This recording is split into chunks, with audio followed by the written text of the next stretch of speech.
top economic officials from the G7 gathered for a full day of closed-door discussions in Banff, Alberta, to look at some of the pressing topics, including the global economy and the war in Ukraine.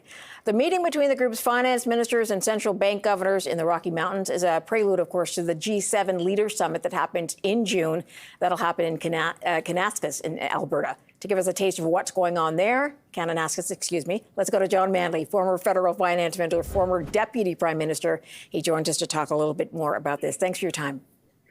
My pleasure. Thank you. Okay, so we think the big focus here will be tariffs. That'll be on the table, and how to appease the U.S. What does that conversation look like?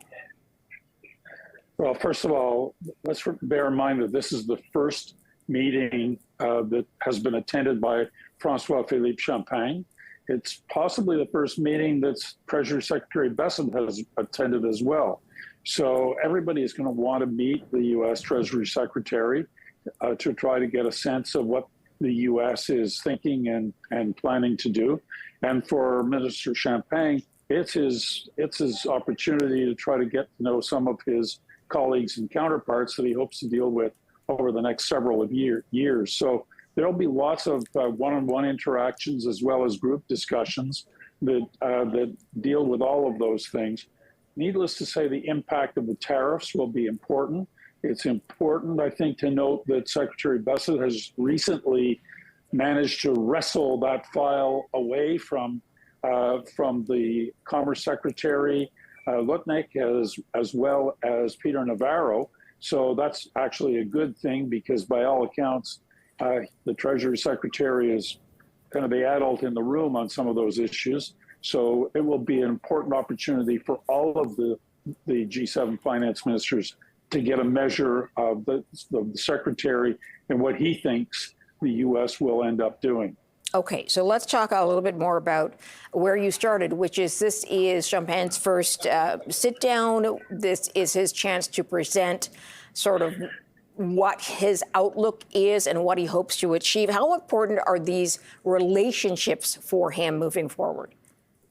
Well, they're very important, especially as the Canadian strategy is clearly one of further engagement, particularly with Europe, and I think with Japan or the other members of the G7, and disengaging somewhat, or at least reducing our reliance upon the United States.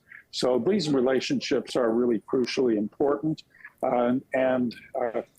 It reminds me of my own experience, because I became finance minister on a Sunday afternoon, somewhat unexpectedly. And Thursday, I was hosting the G8 finance ministers in Halifax in preparation for the 2002 summit in Kananaskis, led by Prime Minister Chrétien. So this has been a steep learning curve week for Mr. Champagne. He hasn't been in the office for very long. The election's just over, and he doesn't know any of these people, but they are important people for him to become comfortable with, familiar with, and to interact with. Do you think that the UK, which has now had some sort of outline of a trade agreement with the US, will be able to help in sort of the heavier lift of trying to get other partners into a position with the US that's workable?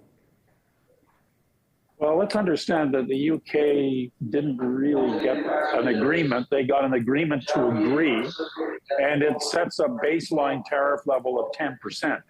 So that they're not in as good a position yet as Canada is with what remains of the Canada-US-Mexico trade agreement. So I think they gave Donald Trump what he wanted, which was something to announce and an invitation to Buckingham Palace. But I'm not sure that there's a lot more substance there than that. Okay, I just want to let people know that you are in the airport, which is why we're hearing some of the ambient noise there. So hopefully you can still hear me. China oversupply and flooding markets. That's one of the conversations that could happen, and could be sort of a way that some of the other nations decide they want to, again, get on the good side of Donald Trump and deal with an issue that bothers him. Do you see the China oversupply issue being something that they can tackle together and that could be sort of used in this way? Well, if the United States is prepared to deal from that point of view, Absolutely, that's the case. That was the attempt in the USMCA, 5 years ago, that by setting much higher rules of origin in order to qualify under the USMCA, that would be the filter through which Chinese crossovers would not manage to get through. So I think that the U.S. has to bear the burden on this. If they want to apply pressure to China, they cannot do so alone. But by alienating all of their erstwhile friends and allies, including Canada and Mexico, who are their largest trading partners, they're not helping their own cause. So it will be an opportunity for the G7 finance ministers to talk to the Secretary of the Treasury about exactly that, and to implore him really to resume working cooperatively with his friends and allies rather than alienating them.